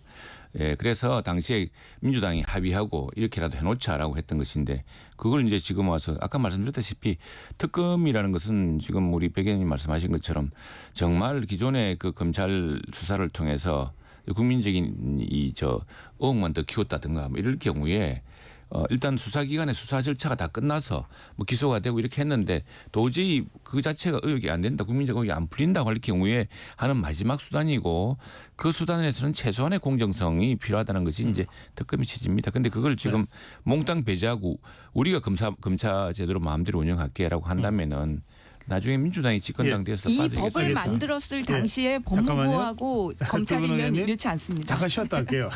지금 이게 강대강 토론 진행 중인데 출전하는 건 출전. 백혜련 의원과 최영도 의원 강대강 토론 잠깐 쉬었다 다시 오겠습니다.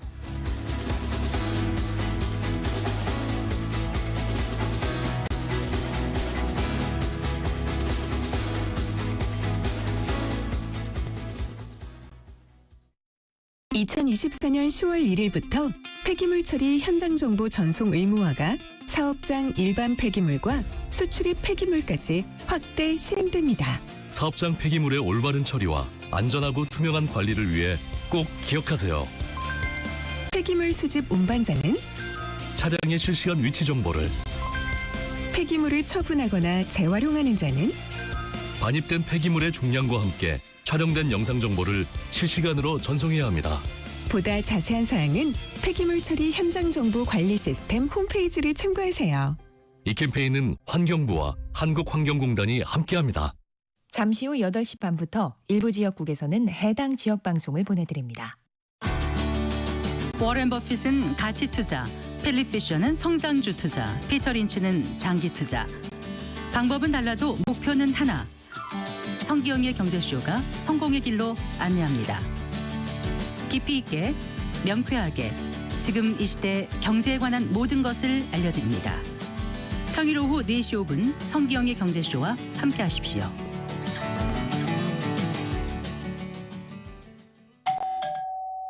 편지 왔습니다.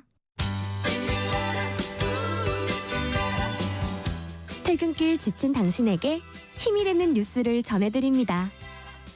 매일 저녁 5시 5분 당신과 함께 읽는 세상 이야기 KBS 1라디오 뉴스레터 K. 지금 시각은 8시 30분입니다. KBS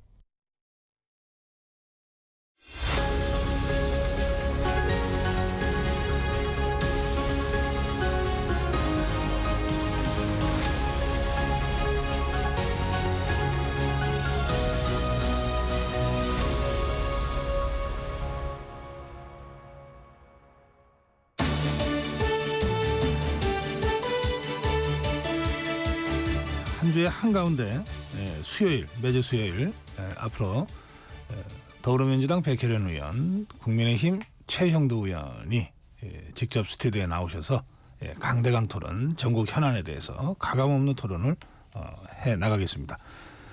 잠깐 쉬었다 왔는데요, 두 분.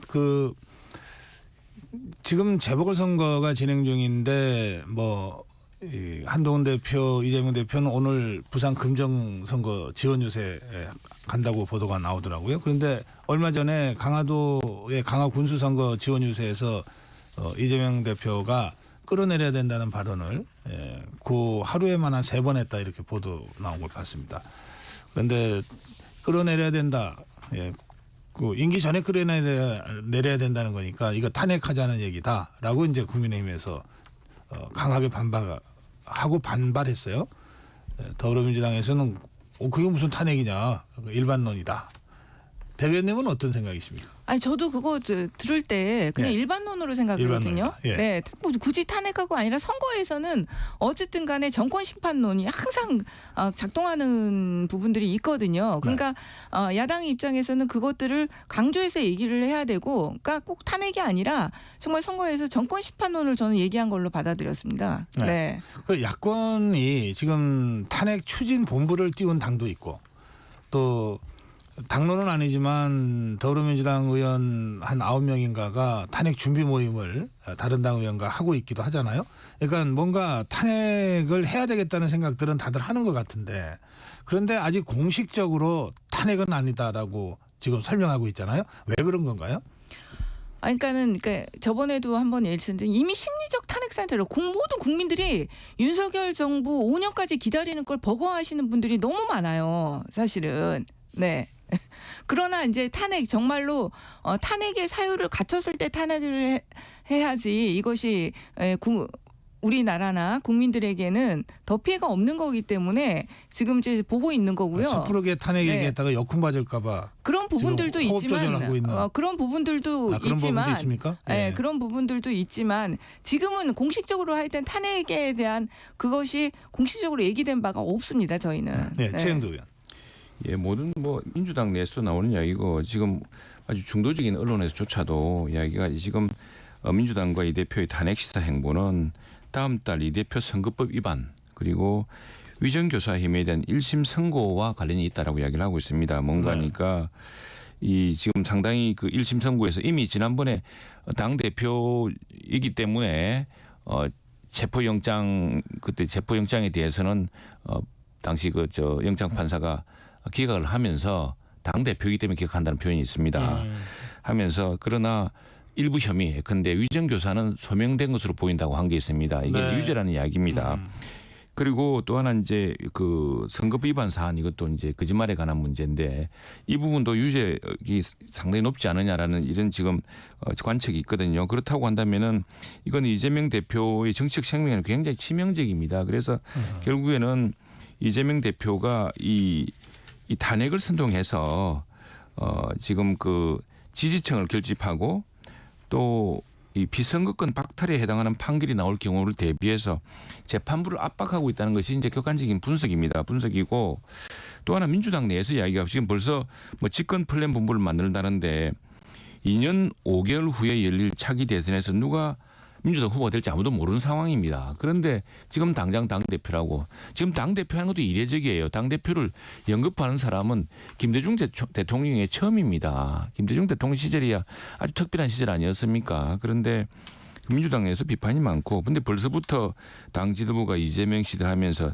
대선 준비기구를 만들고 인재 영입에 나서고, 그러니까 이제 탄핵을 선동해서 윤석열 대통령을 중도 퇴진시키고 대선을 앞당기려고 한다. 법원의 판결을 무력화시키려고 한다라는 이런 객관적 관측이 나오는 것이죠. 네, 우리 당에서 이제 집권 플랜 본부 세운 거를 가지고 굉장히 막 민감하게 반응하시는 것 같아요. 근데 우리 당 같은 경우는 그 동안에 수권 정당으로서 미리 준비해야 된다는 그런 그 의식들이 굉장히 많았습니다. 그러니까 그러니까 지금은 또 제1 야당으로서 또 거대 야당이기 때문에 더욱더 그런 요구가 큰 거죠. 사실 그리고 정부가 잘하고 있으면 조금 저희가 덜했을지 모르겠어요. 근데 모든 정책들마다 너무나 서툴고 미숙하게 지금 정책들을 이끌어 나가는 게 보이기 때문에 저희 당의 입장에서는 지금 이 집권플랜본부를 세우고 미리미리 여러 가지 정책들에서 준비하겠다 이런 겁니다. 그 정당의 목표는 정권 획득에 있으니까 여야가 좀 처지가 다르긴 합니다만 집권을 준비한다는 것 같고 정치적으로 시비 걸 일은 아닌 것 같은데 아까 그렇지만 이제 이 맥락적으로 보면 이재명 대표의 사법 리스크가 현재화되는 이 시점에 굳이 그런 것을 띄우는 거는 역시 이재명 대표를 방탄하기 위해서 아니냐라고 이제 국민의힘에서 이제 비판을 이제 정치적으로 하는 거거든요. 자, 사법 리스크 관련해서는 이제 법률가시니까 백 의원은 어떻게 보십니까? 이게 유죄가 나올 가능성이 매우 높다고 아까 최영도 의원은 전제하시면서 말씀을 하신 거거든요. 근데 저번에도 말씀드렸지만 이준 교사 같은 경우는요, 녹취록이 가장 중요한 증거로 양쪽이 인정을 다 하는 거거든요. 그런데 네. 녹취록이 그동안에 언론에 계속 발표되고 했던 것들이 사실은 발췌본이었다는 거죠. 전체를 틀어보니까 많은 부분이 틀리다. 실제로는 이준 교사로 볼 수 없는 내용들도 많이 나온 것으로 지금 알고 있습니다. 그렇기 때문에 그것은 판결을 들어봐야 되는 판결이 나와봐야 되는 상황인 거고요. 선거법 위반도 마찬가지예요. 오늘 보니까 조국 대표의 딸에 대한 그거에 대해서 무혐의 결정 났더라고요. 선거법 위반 처음에 일종의 기소했던 이재명 대표 기소했던 부분도 사실 판단이냐 아니냐 이런 부분 논쟁점이 많은 부분이에요. 그래서 그건 좀 기다려봐야 될 부분이고요. 사법 리스크가 커서 굉장히 이재명 대표가 궁지에 물린 것 같이 그렇게 얘기들을 하시는데 전혀 그렇지가 않거든요. 왜냐하면 1심 판결이 만약에 유죄 판결이 나더라도요. 1심 판결입니다.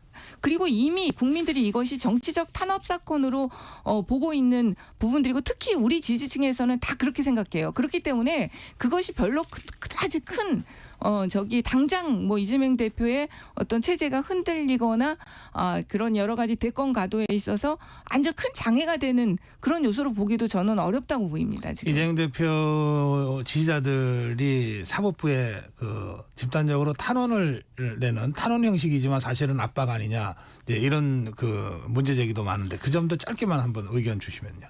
아니 그거는 당연히 탄원서 내는 거는 그동안에 숱하게 있어왔던 일이에요. 이건 압력 아니다. 네. 누구나 할 수 있는 권리고. 그럼요. 할 수 있는 권리고 예. 더 오히려 아까 말씀드렸듯이 이것이 정치적인 탄압 사건이라고 많은 사람들이 느끼기 때문에 자발적으로 그런 일들이 일어날 수 있다고 생각합니다. 제가 이제 그렇게 당당하다면은 그냥 난 이재명 대표가 사실 국회의원이 되거나 당대표가 되지 않고 자연인으로 이 재판을 받았으면은 오히려 지금 민주당에서 이야기하는 것처럼 크게 문제되는 것이 아니라고 한다면은 오히려 법적인 이 심판도 끝나고 이재명 대표가 정치인으로서 더 도약할 수 있는 계기도 만들었을 텐데 자, 이 사건 보십시오. 이 사건이 무슨 윤석열 정부가 들어와서 생긴 사건이 아닙니다. 이미 문재인 대통령 때 검찰과 법원이 시작한 사건입니다. 그리고 쟁점들이 전부 민주당 내부에서 나왔습니다. 우리가 어떻게 알겠습니까? 그랬는데 이걸 가지고서 갑자기 대통령 후보 떨어진 뒤에 국회의원이 되어서 방탄 특권을 이용해서 불체포동의안 부결에 당대표가 되어서 온통 동원하지 않나. 이러다 보니까 민주당이 전통의 민주당도 망가졌다는 지금 평가를 받고 있거든요. 많은 국민들 생각합니다. 아니 법이란 게 공정해야지 어떤 사람 재판은 도대체 2년 3년 재판도 안 열리는 이런 경우가 어디 있느냐. 이게 일반인 같으면은 벌써 구속되거나 또는 재판이 빨리 진행되어서 무죄가 나오거나 이래야 될 사건 아니냐. 도대체 사법 정의는 어디 있느냐라는 게 이제 국민들의 여론입니다. 이제 시간이 이제 마무리 시간이라서 근데 짧게 한 말씀씩 안 들을 수 없어서 제가 끄는 겁니다. 한 15초? 네. 백현인 의원. 이재명 대표에 대한 수사는요. 거의 다 이 정부 들어와서 윤석열 대통령 되고 시작된 수사들이고요. 공정이라고 한다면 지금 김건희 여사에 대한 도이치 모터스 주가 조사 명품백 사건 이런 것과 이거 비교할 바가 없다고 생각합니다. 네. 최영도 의원. 그렇습니다. 지금 많은 문제 사법부 스스로 자초한 게 많습니다. 검찰도 그렇습니다. 빨리 가타부타 증거와 법리에 따라서 결정해야 될 문제입니다. 도대체 무슨 눈치를 본다고 이렇게 질질 겁니까? 특히 우리나라 재판 기록들이 계속 세계 신기록을 갱신하고 있습니다. 법정을 제대로 열지를 않아요. 예. 예. 이거 아무래도 강대강 토론 시간을 좀 늘려야 되겠습니다. 국민의힘 최영도 의원 그리고 더불어민주당 백혜령 의원과 함께했습니다. 두 분 고맙습니다. 감사합니다. 감사합니다. 네. 이 시각 교통정보입니다. 짙은 안개 속 사고 소식이 많습니다. 전방주시와 감속운행 부탁드립니다. 먼저 중부고속도로 하남 방향 진천 일대 정체는 조금 전까지 대형 버스 관련 사고 수습했기 때문이고요. 이 밖에 서울과 수도권에서 외곽을 향하는 길목들 조금씩 밀리고 있습니다. 경부고속도로 부산 방향은 반포에서 서초 쪽으로, 논산 천안고속도로 논산 쪽, 남풍세에서 차량 터널 쪽으론 5km 구간 속도 떨어집니다. 서울 시내는 여의도공원 일문에서 출발한 마라톤 대회 참가자들이 이제 서강대교를 통해 이동하고 있는데요. 양방향 대회로 인해 전면 통제가 되고 있고요. 여의대로 영등포역 방향 여의도공원 일문 앞 3개차로 역시 마라톤 대회로 부분 통제가 되고 있습니다. 도로 이용에 참고하시기 바랍니다. KBS 교통정보센터에서 공인혜였습니다.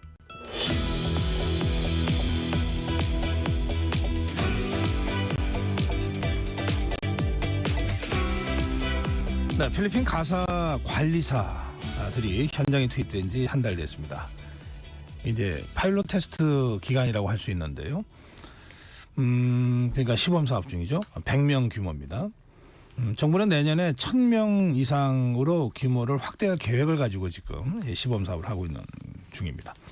예, 그런데 한 달밖에 안 됐지만 여러 가지 문제점들이 나타나고 또 시행하기 전에 걱정했던 그 문제들도 지금 나타나고 있는 상황입니다. 예, 그렇기 때문에 시범 사업 하는 거라고 할 수도 있죠. 예, 이 문제 명지대 이민다문화학 교수 정지윤 교수 모시고 말씀 좀 듣겠습니다. 정 교수님 어서 오세요. 네, 안녕하세요. 네, 지금 시범 사업 한 달 됐는데 어떻게 평가하세요? 전문가들과 여러 관계기관들에서 말씀하고 우려했듯이 조금 문제가 좀 발생을 한 것 같습니다. 네. 그러니까 우리가 시범 사업이라는 거는 어떤 모델을 하나 만들어내는 건데 그게 지금 첫 삽부터 조금 삐끗거리긴 하지만 네. 외국인 근로자가 들어오는 그 시점부터 이런 사항들은 지금 계속 비일비재한데 네.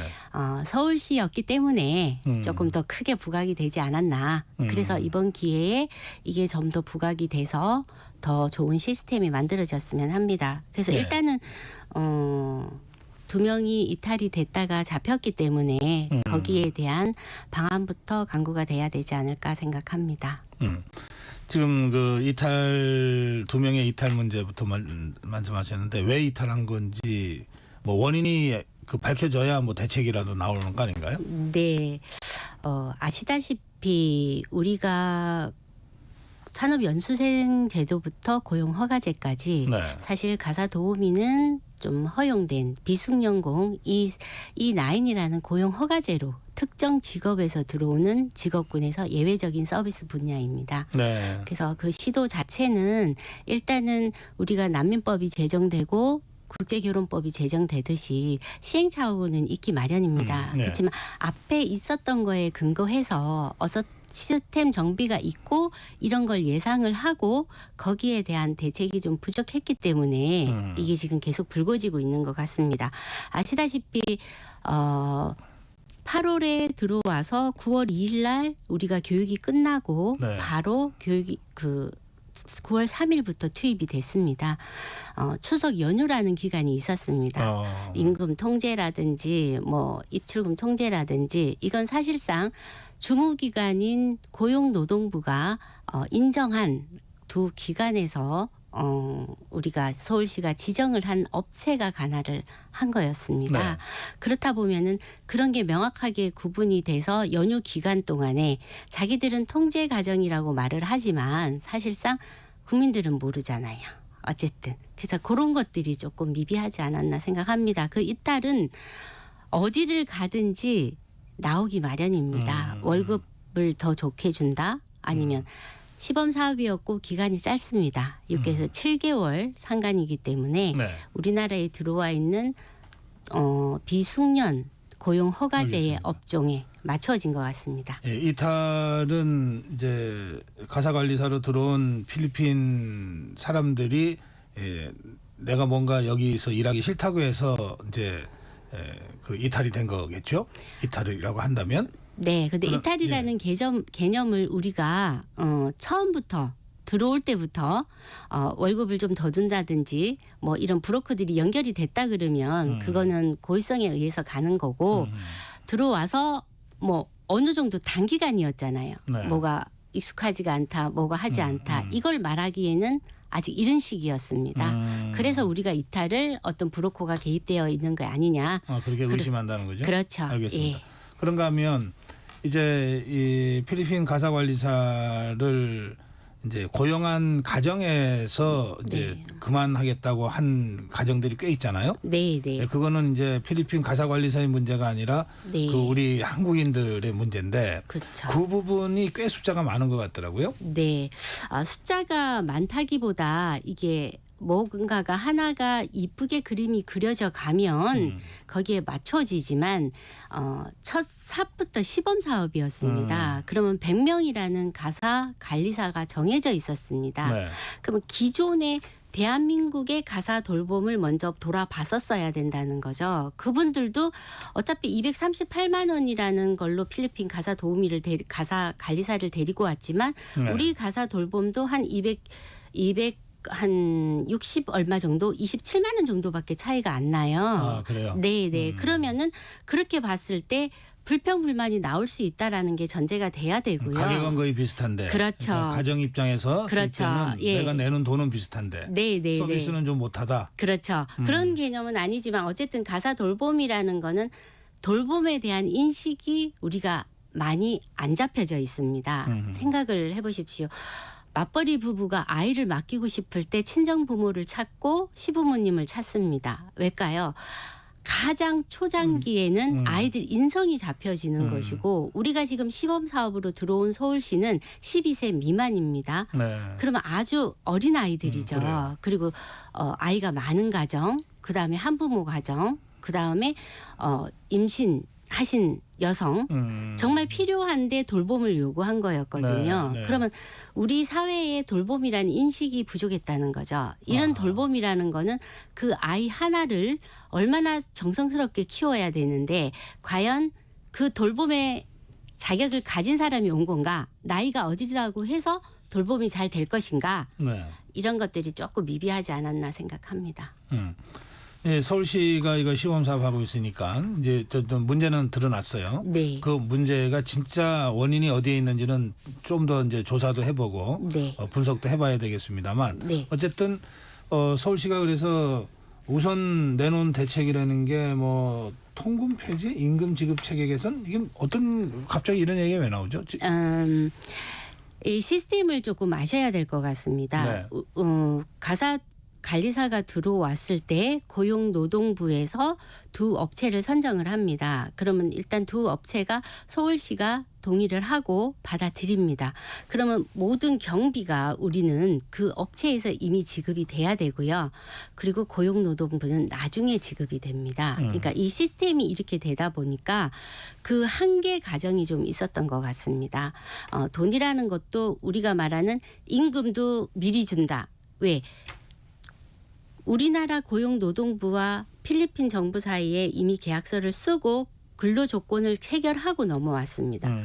그러면은 교육을 받는 그 기간도 임금에 해당이 됩니다. 교육비를 지불하는 것도. 네. 근데 그 지불도 늦어졌었고요. 그 늦어진 것도 월급제로 한 달이 돼서 지불이 되는 게 아니라 3번, 4번을 나누었었습니다. 근데 그게 미체불이 됐다는 것도 이번에 이탈자가 생기면서 발견이 된 겁니다. 네. 자, 그러다 보니까 이게 전부 다 불거졌고 월급도 그러면 우리가 주급제로 주겠다. 이제 이렇게 지금 바꾸시고 통금도 바꾸겠다. 그러니까 통금이라는 게 자, 이게 뭐냐 하면 네. 가사 돌봄들이 들어와서 4시간 최소 8시간 238만 원이라는 거를 줍니다. 네. 그리고 이제 4시간 신청하는 사람들이 많았습니다. 그리고 가사 관리사 100명의 분포가 4시간이면 저 돈은 조금 덜 주는 거죠? 그렇죠. 예. 줄어드는 거죠. 그래요. 그렇지만 예. 한 사람이 3가정을 이동하는 경우도 있습니다. 4시간. 네네네. 그렇게 해서 왜냐하면 우리가 보통 30시간을 기준으로 지금 데리고 들어왔지만 그게 30시간이 된다 해도 200만 원이 넘어갑니다. 그러니까 본인들이 버는 기준이 예. 그러다 보니까 3가정을 돌다 보면은 강남 지역에 50% 가사 관리사가 배정이 됐습니다. 네. 그러다 보니까 이동이 작겠죠. 그럼 6개월 시범이지만 그 사람들은 정착에 불안함이 있겠죠. 그리고 또 아이가 3사람이 있다. 네. 3가정을 돈다. 그랬을 때 훈련과 트레이닝은 됐지만 실제 적용입니다. 네. 그럴 때 이동 시간을 다 하고 일을 다 마치고 정해진 숙소에 들어오면 거의 9시입니다. 그러면 10시가 통금이 되어 있으니까. 숙소에 들어오는 시간이 10시까지예요? 그렇죠. 3가지를 돌면 이게 이제 혹시 그렇죠. 이제 이탈할까봐 그런 그 이제 규칙을 정하고 있는데. 네. 자, 이게 뭐가 문제였냐면 우리가 엄연한 중앙 기관이 있고 지자체가 있고 뭔가를 시범 사업을 할 때는 위탁 업체를 지정을 했습니다. 그럼 지정 업체에서 모든 거를 다 관할하겠죠. 이탈이 되고 이러면 모든 책임이 돌아오니까 네. 거기에 대한 너무 어떤 법 시행이나 이런 규정도 없이 뭔가 관리 체계가 중심으로 위축했다는 거죠. 문제가 안 네. 생겨야 된다고 하는 그렇죠. 것 때문에. 너무 강박관념제. 추진하는 사람도 불안하고 네. 그거를 받아들이는 분들도 어쨌든 교육을 받고 예상이 되지만 시범 사업이었기 때문에 욕심을 정부가 조금 줄이셨어야 됩니다. 왜? 그걸 쓰는 가정도 100명이 정해져 있었어야 됩니다. 우리가 이걸 뭐 1000명 신청했다, 750명 신청했다 이걸 보여주기식이 아니잖아요. 경쟁률이 중요한 게 아니다. 그렇죠. 100명이 정해졌으면 그 사람들한테만 교육을 시키면 뭐 합니까? 자, 고용허가제에서 들어오는 비숙련공 직종은 농업, 어업, 서비스업, 축산업, 서비스업이었어요. 건설업이었습니다. 그러면 가사도우미는 그 서비스업 안에 이 나인에 부과가 돼서 서비스에서 예외 허용을 적용받고 들어온 겁니다. 그러다 보니까 고용주가 개인입니다. 가정 집이잖아요. 그러면 그 집에서 돌봄과 가사에 대한 기준도 또 어떤 게 나올지 모릅니다. 그렇죠? 그러니까 이런 것들이 우리가 네. 시범 사업이라고 하면 정해져서 알겠습니다. 들어와야 된다는 거죠. 네, 지금 이제 이 가사 관리사라고 우리가 정식으로 부르고 있는데요. 명칭이. 예, 네. 가사 도우미라고 우리가 보통 쓰지만 네. 가사 관리사라고 부르는데 네. 여기 조금 다른 것 같아요. 지금 필리핀 가사 관리사 경우에는 그 육아, 네. 그러니까 아이들을 돌보는 것이 주 업무라서 네, 네. 우리가 흔히 아는 가사 도우미, 뭐 네, 네. 설거지도 하고 청소도 하고 네. 뭐 이런 것하고는 다르다 이렇게 돼 있잖아요. 네, 그래서 네. 그런 걸 하면 안 된다 또는 할 필요 없다. 네. 그런 걸 시키면 안 된다 이렇게 네. 돼 있는데 네. 가정에서 아이를 돌보는데 그걸 어떻게 기계적으로 구별을 할 수가 네. 있냐 하는 문제 제기들도 꽤 있었거든요. 네. 교수님, 이 문제는 어떻게 네, 해결해야 돼요? 여기서 지금 업무의 모호성이 나옵니다. 음. 이제 실제적으로 적용을 하고 있으니까 이런 네. 사태들이 나올 겁니다. 그래서 이탈뿐만 아니라 이것도 우리는 준비를 해야 됩니다. 그러니까 이 필리핀 가사 관리사들이 필리핀 정부에서는 본인들은 돌봄 서비스를 보냈다고 했습니다. 그리고 우리는 가사를 하면서 아이 육아를 돌보면서 아이의 젖병도 씻을 수 있고 옷도 씻을 수 있고 설거지도 할 수 있고 하지만 성인은 예외적이다. 자, 이거는 그러면 사용주하고 들어와서 일하는 사람하고 다 적용이 돼야 되겠죠. 네, 이제 그런 것들을 모호하다는 이제 거죠. 모호성을 제거해 가는 것이 시범 사업 과정에서 그렇죠. 필요하다. 네네. 그다음에 또 한 가지는 이게 이제 필리핀 그 가사 관리사 분들이 홍콩이나 싱가포르에도 또 가사 그 교경에는 가사 도우미로 가든지 뭐 네. 여러 가지 형태로 나가서 일을 하는데 네. 그러면 이제 거기서도 월급 받지 않겠어요? 네네네. 근데 홍콩이나 싱가포르나 이런 데서 네. 일하면서 받는 돈보다 우리나라에서 받는 돈이 2배 네. 이상 된다. 네네네. 그러니까 이게 국제적으로도 좀 형평성이 안 맞다. 네. 이런 얘기들이 있던데 그 문제는 어떻게 우리가 어떤 네, 시각으로 봐야 됩니까? 이거는 법을 좀 아셔야 됩니다. 사실상 그 우리가 고용직업상 차별금지법 하에 그 국제노동 ILO에 가입이 되어 있는 나라입니다. 싱가포르는 가입이 되어 있지 않습니다. 그리고 잘 아시겠지만 싱가포르나 이런 곳에서는 이미 거주지, 국경을 기준으로 해서 이미 정부가 그 가격대를 이미 다 책임을 지고 있습니다. 뭐 숙소라든지 뭐 이렇게 거주라든지 이런 네. 것들. 그러니까 실질적으로 따지고 보면 임금 외에 비용을 이미 부담하고 있다. 말을 안 할 뿐이지 그게 뭐 90만 원이다, 100만 원이다. 뭐 차별 조항에서 낮춰야 된다. 자, 잘 보십시오. 238만 원으로 들어옵니다. 강남 지역에 우리가 숙소 비용으로 45만 원을 쓰고 생활비, 보험료 뭐 이런 거 다 낸다고 생각해 보십시오. 그럼 실질적으로 우리나라에 들어온 이분들도 금액은 100 얼마밖에 가져가는 게 없습니다. 지금 저 네. 숙소는 지금 이거 단체로 생활하는 거죠? 네, 단체로 근데 생활하지만 그 급여도 숙소, 비용도 다 냅니다. 숙소 비용은 다 내고 생활비도 각자가? 내고 교통비도 내고.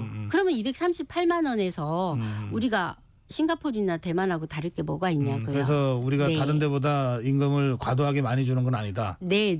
현실을 과도하게 들여다보면? 많이 주는 게 아니라 필리핀 상황에서 보면은 5배입니다. 필리핀의 그분들이 평균 실제 임금보다? 그렇죠. 가사 관리사로 일을 하면 40만에서 50만 원 수준이지만 네. 우리나라에 오서 그 5배인 238만 원이지만 생활이 틀리잖아요. 그러니까 나라와 나라를 비교를 해서 6개월 동안 생활을 하면서 그 역할을 해야 되기 때문에 알겠습니다. 그렇게 봐야 된다고 봅니다. 네, 정재영 교수님 마지막 그 지금 시간이 다 돼서요. 네.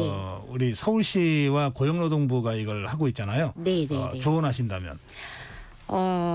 지금 우리가 2015년도에 그 계절 근로자가 5개월 단기로 먼저 5개월 시범 사업을 했습니다. 네. 이미 그거는 우리나라 모형으로 농협이 끼고 30명씩 40명씩 좋은 모델들이 나오고 예, 있습니다. 어차피 가사 도우미도 인력이니까 전문가의 말에 귀를 기울여 주시고 네. 나머지 98명이 이탈 없이 잘 마무리가 되게끔 그 시범 사업의 모델을 잘 만들어 주셨으면 합니다. 예, 명지대학교 이민다문화학 정지윤 교수였습니다. 말씀 잘 들었습니다. 고맙습니다. 감사합니다. 네, 10월 9일 수요일 정치학시사 오늘은 여기서 인사드리겠습니다. 저는 내일 아침 7시 20분 다시 여러분 찾아뵙겠습니다. 고맙습니다.